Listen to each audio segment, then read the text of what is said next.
Hello, my lovely friends. My name is Ava, and here are all of the books that I would love to read in February.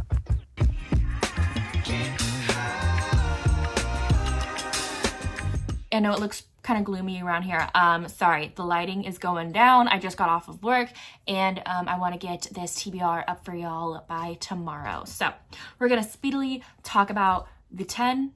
I think it's always 12 books that I want to read in February. First up, we have our Beam Me Up Book Club pick. Tiffany from Tiff Talks Pages and myself, we run an alien and monster romance book club where once a month sorry for the bone chewing, by the way, if you hear Winnie, she's chewing a giant ass bone. But anyways, once a month, Tiffany and I pick a alien or a monster romance book to read once a month. And then we have a live show around the third weekend of whatever month we're in. Whoa, it just got even darker. I'm gonna hurry up. But anyway, we picked A Heart for Valentine's Day by Lexi Esme. This is a paranormal erotic romance. It's a monster romance. It's also Black History Month, so we wanted to pick a author who is of color. This is a Valentine's Day romance of some sort with a demon. So that's all we needed to know. I don't know a lot about these books, so I'm just gonna go through these fast. My next prompt is a book with disability representation, and I think this one does. Please correct me if I'm wrong if you've read this book. This is Thorn's Dove by Carlotta Hughes. Carlotta Hughes is going to be at Monster Erotica Con, which is happening in May, which I am going to. And so I've been wanting to prioritize authors that I will see there that I've never read a book from before. So this is a monster sci-fi space orc romance.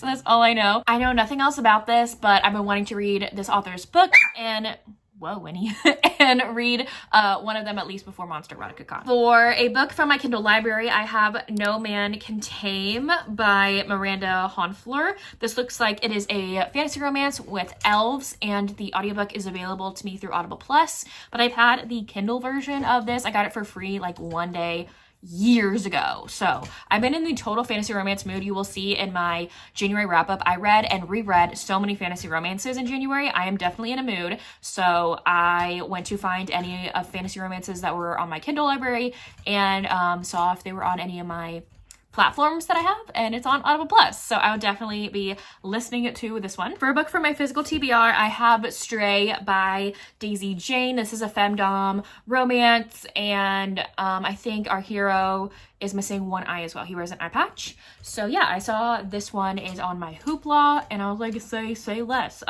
I originally, when I saw Daisy Jane at a book signing, I bought 2 different books by her, and then I went back to her table later on because I learned that she had this book with disability representation and it can be read as a standalone. So like, okay, wait, I need that. And so she signed this one for me too. So yeah, I can't wait to read this one. I'm really excited. My historical romance for the month is The Summer Bride by Anne Gracie. This is going to be finishing the Chance Sisters romance series by Anne Gracie. I've been loving these books. These are historical romances all about women who have adopted themselves as sisters. And this is the one I'm looking forward to the most because it's kind of like our heroine who does not want to be in the ton. She just wants to be a dressmaker. She wants to open her own dress shop.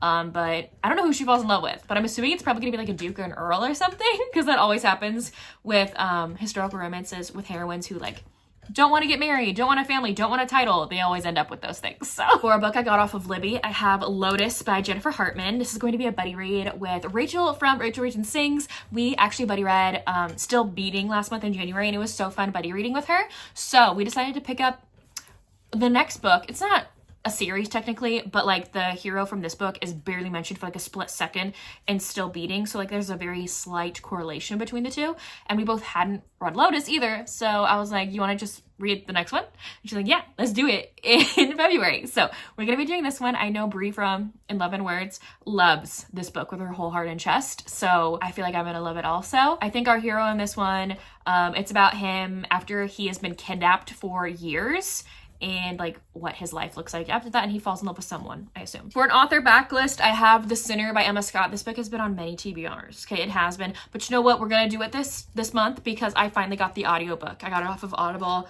during that really big Audible sale at the end of 2024, and yeah, I need to read this one. I think this is an paranormal romance. The dude has wings. I have not read a paranormal romance by Emma Scott yet, but I love her contemporaries so much, so I feel like I'm going to Just love this one. I want to prioritize continuing series. So the last book that I have to catch up with in the St. Louis Sires series is Holding by Alexandria House. These are Black love romances with heroes who are hockey players. So it looks like our heroine's like a boss woman. Oh, the tropes are listed. It says childhood neighbors, enemies, best friends, lovers to enemies. I love that dynamic. A book that I have never heard about before and an author I've never heard about before is Captured by the Fae Beast by Mallory Dunlin. This is another author that is going to be at Monster Erotica Con. And yeah, I definitely want to read this. It's monster romance, Fae Beast, like fantasy, like that sounds right up my alley. And I'm pretty sure my Libby has the audiobook. So your girl's gonna read it. For a book that is hyped, I am finally going to be reading Fourth Wing by Rebecca Yarros. I'm going to start out with just the regular audiobook. I don't want to read the graphic audio because I want to just get the regular reading experience. And if I love the book, then I'll go back and listen to the graphic audio. But both are available on my library. But this is the first book in a fantasy romance series that everyone has been dying over recently because book number 3 just came out. And I want to see how I feel about these books. I know the heroine has the same medical condition that Rebecca Yarros has, which is a sister condition to my own. So I have a lot of the same symptoms that the heroine Violet has, and it has to do with dragon riders and other stuff. So I'm looking forward to it. Let me know what y'all think of Fourth Wing. Like, I'd love to know your opinion on whether or not you think I'll like it. If you like it, whatever the case may be, I'd love to hear your thoughts on Fourth Wing. I know I haven't read it yet. I feel like the last person to not read it, but I have a really hard time reading hyped books, if you couldn't tell. That's why one of the prompts in my TBR list every single month is to read a hyped book. A 2025 new release. This was hard for me because I only had to choose the books that came out in January. So actually though, we're gonna be picking one up that comes out in February at the very beginning. So it still counts because it's 2025, but it hasn't been out yet. This is Untethering Dark by Desiree M. Nicoli. I've read a few other books by this author and this one looks really good. Our hero looks like the guy from A Soul to Keep by Opal Rain, which is one of my favorite monster romances ever. And Ruby Dixon posted on her story one day like freaking out about this book. So like if Ruby loves it, I feel like I'm gonna love it. The summary is kind of vague for me, so I don't even know what it's about, but it has to do with a monster that has a skull for a head.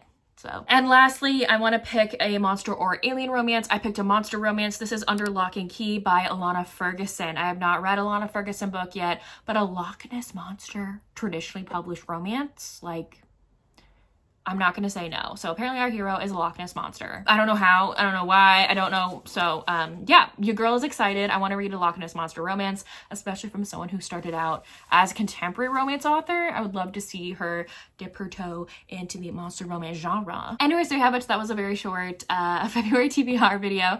But yeah, I really want to read these 12 books next month in February. I'll definitely be prioritizing these, but I will obviously be picking up other books as well. Let me know what you are planning on reading in February, and if you are going to be reading any of these books, let me know if you're going to be participating in the Beam Me Up book club, and make sure to also stay tuned on, like, be aware of Tiffany and I's stories on Instagram, because we'll post like our live show date and time to discuss the book that we are reading. If you don't feel like commenting anything else, you can leave me any pink heart emoji in the comment section down below. But anyways, thank y'all so much for watching. I will see y'all soon in my next one. Bye y'all.